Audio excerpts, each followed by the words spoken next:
இன்றைக்கு நாம் தேவனை ஆராதிப்பதற்கு முன்பதாக நாம் தேவனுடைய குணாதிசயங்களிலிருந்து ஒரு குணத்தை நாம் தியானித்தவர்களாக நாம் தொடர்ச்சியாக நாம் அவரை ஆராதிக்கலாம். आज परमेश्वर का आराधना करने के पहले आज भी हम परमेश्वर का एक गुण के बारे में अध्ययन करने के बाद தேவனுடைய குணாதிசயங்களை நாம் வேதத்தின் மூலமாக நாம் அறிந்திருக்கிறோம். தேவனுடைய குணாதிசயங்களை வேதத்தின் மூலமாக நாம் அறிந்திருக்கிறோம். परमेश्वर के वचन के द्वारा परमेश्वर का गुण को हम पहचानते हैं. ஆனால் மறுபடியும் நாம் தியானிக்கும் போது जब हम बार बार उस गुण को हम अध्ययन करते हैं நம்முடைய விசுவாசத்தை அது பலப்படுத்துகிறது. हमारे अंदर का विश्वास को वो दृढ़ करता है. சோர்வான நேரங்களிலே நமக்குள்ளே ஒரு புதிய பலனை நமக்கு கொடுக்கிறது. जब हम निराशा में पाए जाते हैं उस समय में हमें एक हिम्मत और हियाव को देता है. எனவே ஆண்டவர் ஒவ்வொரு வாரமும் நமக்கு மறுபடியும் அவருடைய குணாதிசயங்களை ஞாபகப்படுத்தி தியானிக்க வைக்கிறார். इसलिए हर सप्ताह परमेश्वर हमें उनका गुण को अध्ययन करके और निकटता में आने के लिए परमेश्वर सहायता करता है. இந்த நாளிலும் ஆண்டவர் நம்முடைய சூழல்நிலையை அறிந்து அதற்கு ஏற்ற விதத்திலே தம்மை வெளிப்படுத்துவார் என்று நான் பூரணமாய் விசுவாசிக்கிறேன். आज भी मैं विश्वास करता हूं परमेश्वर हमारे परिस्थितियों को समझ करके उसके अनुसार हम लोगों से बर्ताव करेगा. அப்படியே நாம் அவருடைய ஒரு குணாதிசயத்தை இன்றைக்கு பார்க்கலாம். आज एक गुण के बारे में हम अध्ययन करेंगे. ஆண்டவர் எல்லாவற்றையும் செய்ய வல்லவர். आपका मेरे परमेश्वर सारे बातों को करने का ताकतवर है. God is able. ஆண்டவரினால எல்லாவற்றையும் செய்ய முடியும். परमेश्वर से सब कुछ संभव है. அவர் எல்லாம் செய்ய வல்லவர். वो सब कुछ कर सकता है. அவர் மூலமாக எல்லா விதமான காரியங்களும் நடப்பதற்கு வாய்ப்பு உண்டு. उनके द्वारा सारे प्रकार के बातें होने का संभावना है. நாம் இந்த காரியங்களை அறிந்திருந்தாலும் ஆண்டவர் இன்றைக்கு அதை வெளிப்படுத்தி நம்மை திடப்படுத்த விரும்புகிறார். हम शायद जानते होंगे फिर एक और बार परमेश्वर उस बातों को प्रकट करके हमें मजबूत करने के लिए चाहता है. என்னால் எல்லாம் முடியும் என்று வெளிப்படுத்தும் பொழுது जब परमेश्वर हमसे सब कुछ संभव करके जब प्रकट करता है ஏதோ சில காரியங்கள் மனிதனால் கூடாமல் இருப்பதை அங்கே நாம் பார்க்க முடியும். इसका मतलब ये है कुछ ऐसी बातें हैं मनुष्य से कुछ बातें संभव नहीं है. இந்த காலவேளையிலே வந்திருக்கிற உங்கள் ஒவ்வொருவரோடும் ஆண்டவர் அதை ஞாபகப்படுத்த விரும்புகிறார். इसी बातों को आप जो कोई आज सुबह के वक्त में इस जगह में आए हैं परमेश्वर इस बातों को याद दिलाने के लिए चाहता है. தேவனால் எல்லாம் கூடும் என்று அவர் தம்மை வெளிப்படுத்தும் பொழுது जब परमेश्वर मुझसे सारी बातें संभव करके जब प्रकट करता है நம்முடைய பலத்தினாலே நம்முடைய பொருளினாலே நமக்கிட்ட இருக்கிற ஆட்கள் பலத்தினாலே செய்ய முடியாத ஏதோ ஒன்று நம்மிடத்திலே காணப்படலாம். हमारे चीजों के द्वारा या हमारे ताकत के द्वारा जिस कुछ बातों को हम कर नहीं सकते उस बातों को ये प्रकट करता है. சில நேரங்களிலே நம்முடைய ஆண்டவரோடு நடக்கிற நம்முடைய வாழ்க்கையாக இருக்கலாம், தேவனுக்கு ஊழியம் செய்கிற ஊழியமாக இருக்கலாம். हो सकता है परमेश्वर के साथ चलने वाला जीवन क्यों न हो या परमेश्वर की सेवा क्यों न हो. இப்படிப்பட்ட சில இடத்திலே நாம் வந்து நின்று விடுவதற்கு வாய்ப்பு உண்டு. इस प्रकार का परिस्थितियों में आकर के हम रुक जाने का संभावना है. நம்முடைய அனுபவம், நம்முடைய திறமைகள், நம்முடைய படிப்பு, நம்முடைய பதவி எதுவுமே நமக்கு உதவி செய்ய முடியாத ஒரு நிலை. ऐसा परिस्थिति चले आता है हमारा खूबियां, हमारा पढ़ाई, हमारा ताकत उस प्रकार के बातों में हमारे कुछ भी काम नहीं आता है. ஆண்டவர் சொல்ல விரும்புகிறார் நான் எல்லாவற்றையும் செய்யக்கூடியவர். लेकिन परमेश्वर यूं कहने के लिए चाहता है मैं सब कुछ कर सकता हूं. ஆபிரகாமுடைய வாழ்க்கையிலே நாம் பார்த்தோமேயானால் इसलिए हमारी जिंदगी में अगर देखा जाए ரோமர் அதனுடைய 4வது அதிகாரம் परमेश्वर के वचन में देखा जाए रोमियो के पत्री उसका 4 अध्याय 21வது வசனத்திலே उसका 21वें पद में ரோமர் 4வது அதிகாரம் 21வது வசனம் रोमियो के पत्री 4 अध्याय उसका 21वें पद और निश्चय जाना कि जिस बात की उसने प्रतिज्ञा की है वो उसे पूरा करने में भी सामर्थी है. தேவன் வாக்குத்தத்தம் பண்ணினதை நிறைவேற்ற வல்லவராய் இருக்கிறார் என்று முழு நிச்சயமாய் நம்பி என்று இந்த வசனத்திலே பார்க்கும் பொழுது அப்படிப்பட்ட ஒரு சூழலிலே தான் ஆபிரகாம் அங்கே காணப்படுகிறார். यहाँ लिखा है निश्चय जाना कि जिस बात की उसने प्रतिज्ञा की उसको पूरा करने का वो सामर्थ्य है. அந்த வாக்குத்தத்தம் நிறைவேறுவதற்கு மனித முயற்சியினாலே சக்தியினாலே எதுவுமே செய்ய முடியாத ஒரு சூழலிலே அங்கே ஆபிரகாம் காணப்படுகிறார். परमेश्वर की वायदा को पूरा होने के लिए मनुष्य के द्वारा कुछ भी नहीं कर सकते उस परिस्थिति को. அவருக்கு தெரியும் வாக்கு பண்ணினவருக்கு அதை நிறைவேற்றும் அவராலே ஆகும் என்று சொல்லி. जिसने वायदा किया है उस वायदा किया उस परमेश्वर को सब कुछ कर सकता है या वो कर सकता है, इस बातों को जानना है। இந்த கால வேளையிலே ஆண்டவர் நம்முடைய வாழ்க்கையிலே சில வாக்குத்தத்தங்களை ஞாபகப்படுத்தலாம். हो सकता है इस सुबह के वक्त में परमेश्वर आपके जीवन में कुछ वायदाओं को याद दिलाता होगा। ஆண்டவர் நமக்கு கொடுத்த வார்த்தைகளை ஞாபகப்படுத்தலாம். हो सकता है परमेश्वर हमारे लिए जो वायदा दिया उसको याद दिलाता होगा। நமக்கு மேலாக ஆண்டவர் சொன்ன தீர்க்க தரிசனங்களை ஞாபகப்படுத்தலாம். हो सकता है हमारे लिए किसी समय में जो भविष्यवाणी आया था उस बातों को याद करता हो, याद दिलाता இந்த होगा। கால வேளையிலே நாம் இருக்கிற இந்த சூழலிலே நம்முடைய முயற்சியினாலேயோ நம்முடைய பலத்தினாலே எதுவுமே செய்ய முடியாத ஒரு சூழல் நமக்கு உண்டாயிருக்கலாம். हो सकता है हम जिस परिस्थिति में पा जाते उस परिस्थिति में होकर के हम कुछ भी हमारे जिंदगी में न करने का उस प्रकार का समस्या या उस प्रकार के बातें आया होगा। நம்முடைய வயதை ஒருவேளை பார்க்கும் பொழுது நமக்குள்ளே இப்படிப்பட்ட காரியங்களோட இது நடப்பதற்கு என்ன வாய்ப்பு உண்டு? हो सकता है हमारा उम्र के चलते हम इस बातों को हम जान सकते हैं, इस बातें शायद नहीं हो सकता है। நம்முடைய சரீர பலவீனத்தை ஒருவேளை நாம் நினைக்கும் பொழுது அந்த வாக்குத்தத்தம் நிறைவேறக்கூடுமோ என்று நாம் எண்ணுவதற்கு வாய்ப்பு உண்டு. हमारे शारीरिक तंदुरुस्ती को लेकर के शायद हम इस प्रकार सोच सकते हैं या उस वायदा हमारी जिंदगी में पूरा हो सकता है। அல்லது நாம் இருக்கிற இந்த சூழல் நமக்குள்ளே ஒரு பெரிய கேள்வியை கொண்டு வர முடியும். இந்த வாக்குத்தத்தம் என்னிலே நிறைவேறுவதற்கு வாய்ப்பு உண்டா? या हमारे जो परिस्थिति आज जो वर्तमान में जब जिस परिस्थिति में होकर के गुजरते हैं, इस परिस्थिति में भी परमेश्वर का वायदा पूरा हो सकता है। நடக்கிறதுக்கு வாய்ப்பே இல்லை. ये होने का कोई संभावना नहीं है। 1998 ஆண்டு பீகாருக்கு வரும் பொழுது 1998 में मैं जब बिहार में आया था, நாங்க 6 மாத ட்ரைனிங் முடித்து நாங்க அண்ணன் இடத்துல வந்தோம். लगभग 6 दिन ट्रेनिंग खत्म करके बड़े भैया के पास आए। அண்ணன் ஒவ்வொருவருக்கும் ஜெபம் பண்ணி ஃபீல்டுக்கு அனுப்புறது வழக்கம். रीति के अनुसार जो है सारे भाइयों को बुला करके प्रार्थना करके फील्ड में भेजने का बातें होती थी। நாங்க தனித்தனியா அண்ணன் இடத்துல போகணும், அண்ணன் ஜெபம் பண்ணுவாங்க. एक एक जन हम लोग बड़े भैया के पास गए, वो प्रार्थना किए। தலையில கை வச்ச உடனே அண்ணன் ஒரு காரியத்தை சொன்னாங்க. जैसे सिर पर हाथ रखे बड़े भैया एक बात को कहे, ஏனென்றால் அதற்கு முந்தின நாள் இரவுல தான் அந்த வசனத்தை நான் வாசித்து ஆண்டவர் எனக்கு கொடுத்திருக்கிறான் கிளைம் பண்ணி நான் போகிறேன். उसकी पहले दिन की रात में ही उस वचन को मैंने पढ़ करके प्रार्थना करने के बाद बड़े भैया के पास मैं पहुंचा था। என்னுடைய நிலைக்கும் நான் அப்பொழுது இருந்த காரியத்திற்கும் கொஞ்சமும் பொருத்தமில்லாத ஒரு காரியம். जिस बातें परिस्थितियां या हमारी जिंदगी के साथ कोई मेल नहीं खाने वाली बातें எனக்கு ரொம்ப ஆச்சரியமா இருந்துச்சு. मुझे अचंभा लगा। ஆனால் அநேக ஆண்டுகளாக நான் யோசிச்சிருக்கேன், எனக்கு இந்த வாக்குத்தத்தத்தை ஆண்டவர் தந்திருந்தார ஒண்ணுமே பார்க்க முடியலையே.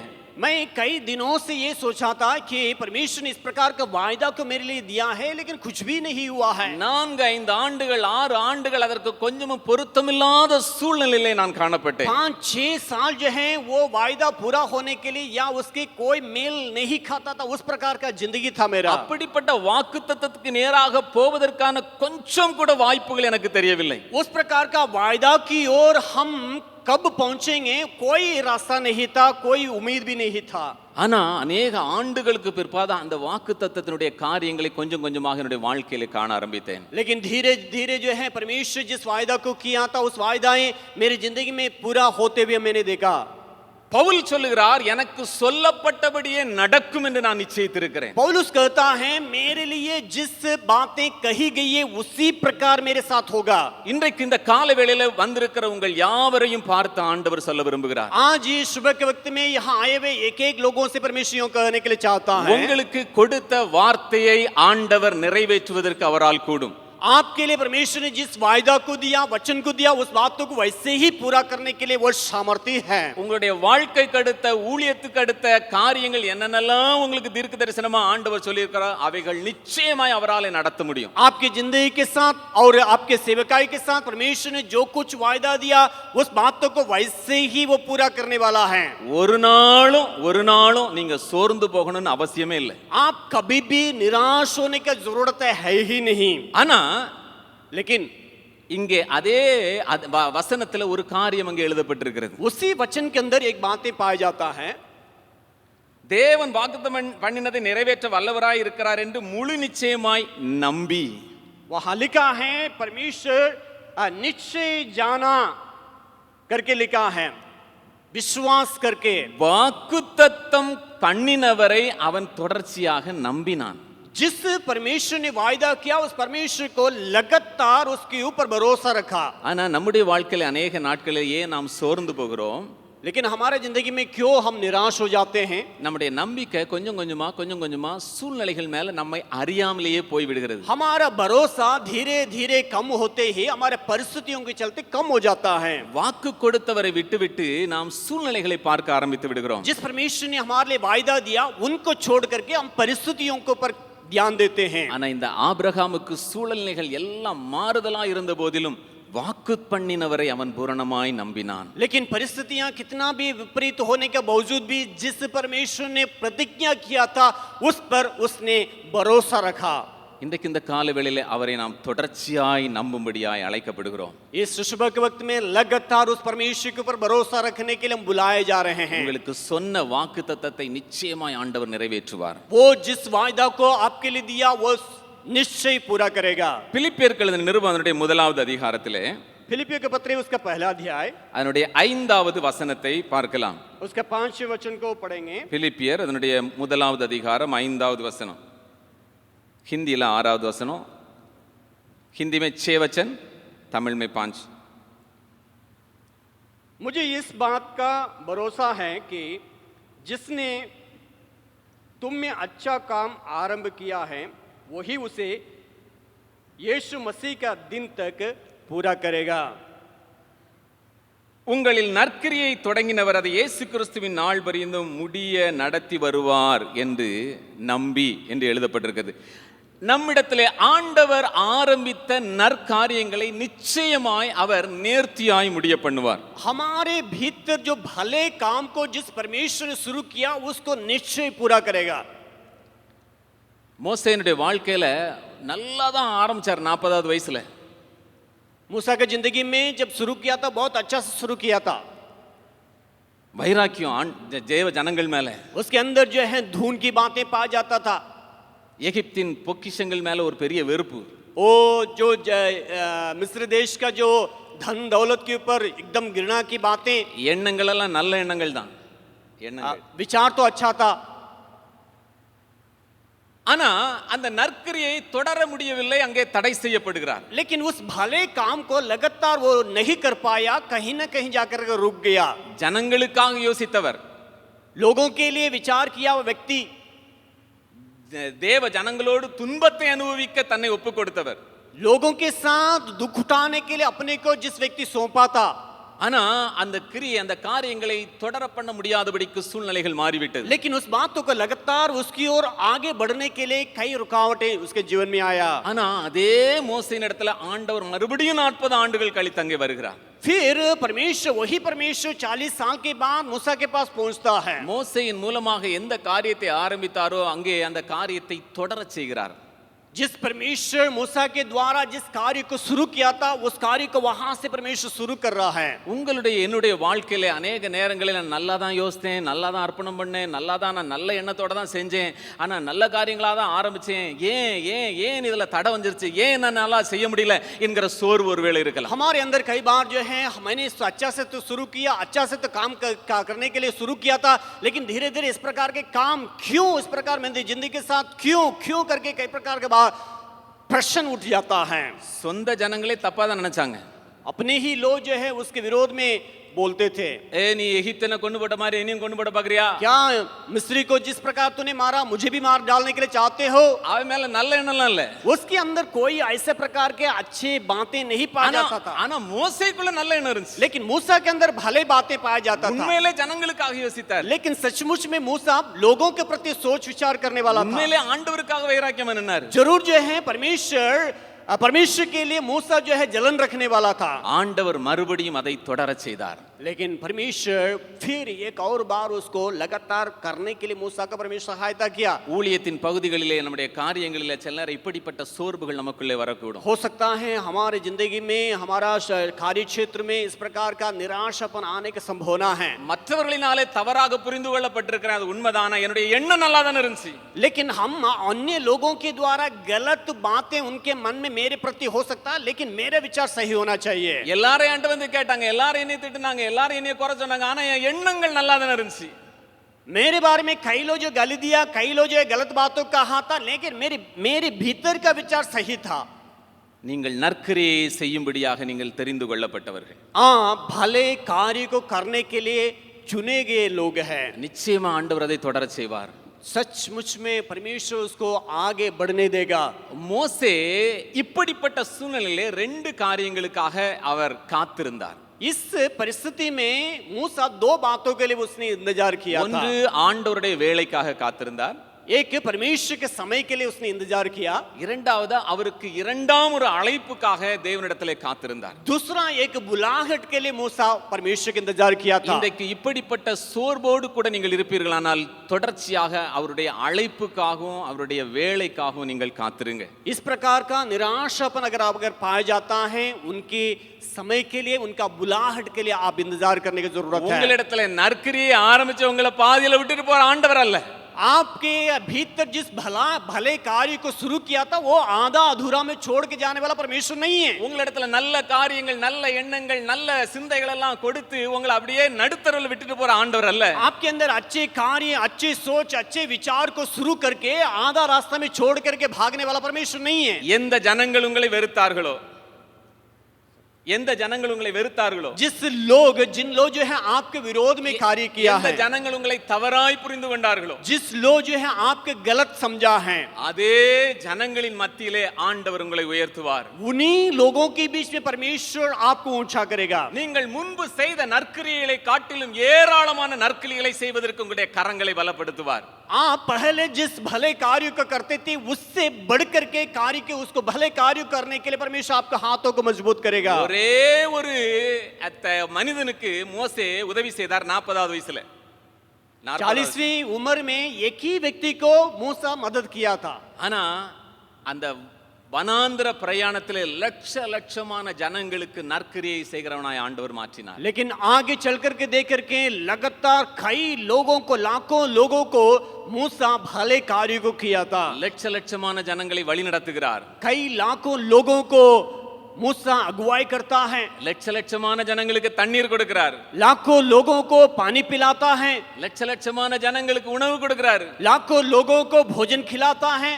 ஆண்டவர் உங்களிடத்திலே ஆரம்பித்த நற்கிரியைகளை நிச்சயம் தொடரச் செய்வார். आपके अंदर जिस भले कार्य को परमेश्वर ने शुरू किया था, जरूर उसको लगातार करने के लिए परमेश्वर मदद करेगा. சூழ்நிலைகளை பார்த்து ஒரு நாளும் சோர்ந்துராதீங்க. परिस्थितियों को देखकर कभी भी हमें निराश होने की जरूरत नहीं है. நல்ல காரியங்கள் செய்யும்போது ஏராளமான அவப்பெயர்களையும், நிந்தைகளையும், அவமானங்களையும் நீங்க சந்தித்து தான் ஆகணும். भले काम को जब कभी आप करते हैं, हमारे विरोध में बुराई करने वाले या जो है गलत बातों को फैलाने वाले इस प्रकार के लोग जरूर जो है इस प्रकार का कार्य को करेंगे ही. இங்கே உட்கார்ந்து இருக்கிற டேவிட் இடத்துல நீங்க கேட்டு பார்க்கலாம். हमारे भाई डेविड से पूछ के देखिएगा. எனக்கு என்னோடு கூட ஒரு மகனை போல, ஒரு தம்பியை போல கூட இருந்து நல்ல ஊழியம் செய்கிற ஒரு பையன். हमारे भाई के समान, मेरे बेटे का समान, मेरे संग होकर के कार्य करने वाला एक என்னுடைய अच्छा, உள்ளான வெளியான எல்லாவற்றையும் அறிந்திருக்கிற தம்பி. मेरे बाहर भीतर ये सारी बातों को जानने वाला एक अच्छा भाई. எவ்வளவோ காரியங்கள்ல அவப்பெயர்களையும் காரியங்களையும் अनेक இடங்களிலே நான் சந்தித்திருக்கிறேன்.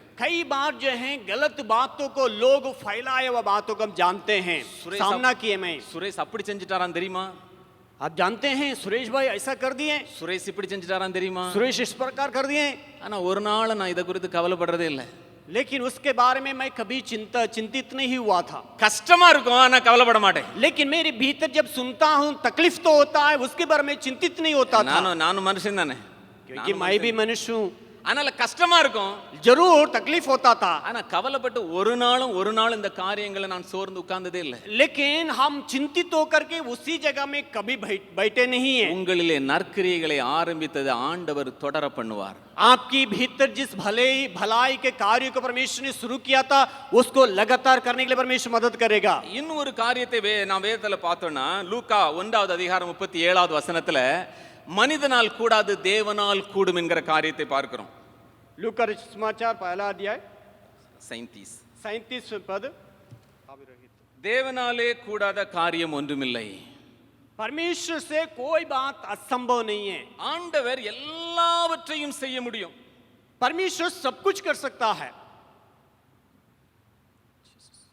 நம்முடைய ஆண்டவர் சர்வ வல்லமையுள்ள தேவன். हमारा परमेश्वर सर्वशक्तिमान है. அவரால் செய்யக்கூடாத அதிசயமான காரியங்கள் ஒன்றுமே இல்லை. उनसे ऐसा कोई बात नहीं है, ऐसा कोई काम नहीं है कि उनसे काम नहीं हो सकता है. எல்லாம் முடிஞ்சு போச்சு என்கிற சூழ்நிலையிலும் ஆண்டவர் கிரியை செய்ய முடியும். सब कुछ समाप्त हो चुका करके उस परिस्थिति में भी परमेश्वर कार्य कर सकता है. அப்போஸ்தலர் 16வது அதிகாரத்துல ஒரு சம்பவத்தை பார்க்கிறோம். प्रेरित काम उसका 16वें अध्याय में एक बात को हम देख सकते हैं. வாசிக்க வேண்டிய அவசியம் இல்லை, நமக்கு அந்த சம்பவம் தெரியும்.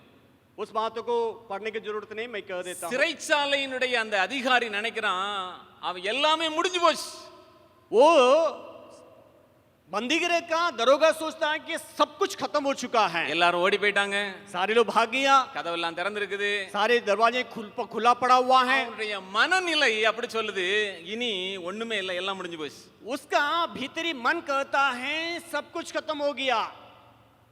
அப்படிப்பட்ட மனநிலையிலே கூட நாம் உட்கார்ந்திருக்கலாம். हो सकता है उस प्रकार का भावना के साथ, उस प्रकार के विचार के साथ शायद बैठे होंगे. நீங்க என்ன வேணாலும் சொல்லுங்க பிரதர், ஆனா நல்லதா இருக்கு கேட்கறதுக்கு, ஆனா எல்லாம் முடிஞ்சு போச்சு. भाई साहब आप कुछ भी कहिएगा, लेकिन सारी बातें समाप्त हो गया है और कुछ नहीं आगे. நீ கிளம்பி வீட்டுக்கு போறதுதான் பாக்கி. बस निकल कर घर लौटना ही काफी है, बाकी पड़ा हुआ है. எல்லாம் முடிஞ்சு போச்சு. सब कुछ खत्म हो चुका है. ஆனா அங்க பவுல் சொல்றாரு, लेकिन पौलुस कहता है உனக்கு கெடுதி ஒண்ணும் பண்ணிக்காத, நாங்கள் எல்லாரும் அங்க தான் இருக்கிறோம். तुम अपने को हानि मत पहुंचाओ, हम नहीं, सब नहीं, यहीं पर है. நீ நினைக்கிறது போல இங்க எல்லாம் முடிஞ்சு போகல. यहाँ जैसे तुम सोचते उस प्रकार सब समाप्त नहीं हुआ है, இன்னும் அது கண்டினியூ ஆயிட்டு தான் இருக்குது. लेकिन अभी भी सब कुछ बचा हुआ है. நம்முடைய வாழ்க்கையில நாம் யோசிக்கலாம், எல்லாம் முடிஞ்சு போச்சு. हम अपनी जिंदगी में सोच सकते हैं सारी बातें समाप्त हो चुका है, ஆனால் ஆண்டவருடைய பார்வையில் அப்படி இல்லை. लेकिन परमेश्वर के नजरिया में ऐसा नहीं है. ஆண்டவர் ஏதோ ஒரு காரணத்திற்காக காரியங்களை செய்து கொண்டு தான் இருக்கிறார். परमेश्वर का कोई मकसद है, इसलिए वो अपने कार्य को करते रह रहा है. அவர் தொடர்ந்து நம்முடைய வாழ்க்கையில இதை செய்ய வல்லவராய் இருக்கிறார். हमारी जिंदगी में लगातार इस प्रकार का कार्य को करने के लिए वो सामर्थ्य है. அப்படிப்பட்ட தேவனண்டையிலே நாம் வந்திருக்கிறோம். उस प्रकार का परमेश्वर के नजदीकता में हम आए हैं. எல்லாம் கூடும் என்கிற அந்த ஆண்டவரை நாம் ஆராதிக்க வந்திருக்கிறோம். सब कुछ संभव है, उस प्रकार का परमेश्वर के पास हम आए हैं. நம்முடைய வாக்குத்தத்தத்தை நிறைவேற்றுவதற்கு அவர் போதுமானவர், கூடுமானவர். हमारे लिए जो वायदा को किया है उस वायदा को पूरा करने के लिए वो सामर्थ्य है. நம்முடைய வாழ்க்கையில் நற்கிரியை ஆரம்பித்தவர் நிச்சயம் அதை தொடர பண்ணுவார். हमारे भीतर जिस भले कार्य को जिस परमेश्वर ने शुरू किया था उसको पूरा करने के लिए वो ताकत के देगा. எல்லாம் முடிஞ்சு போச்சுன்னு நினைக்கிற காரியத்திலும் ஆண்டவரால கிரியை செய்ய முடியும். सब कुछ खत्म हो चुका है करके जब विचार में है, आगे लगातार वो आगे बढ़ाने के लिए वो सामर्थ्य परमेश्वर है. அந்த தேவனை நாம் ஆராதிக்க போகிறோம். उस परमेश्वर को हम आराधना करने जा रहे हैं.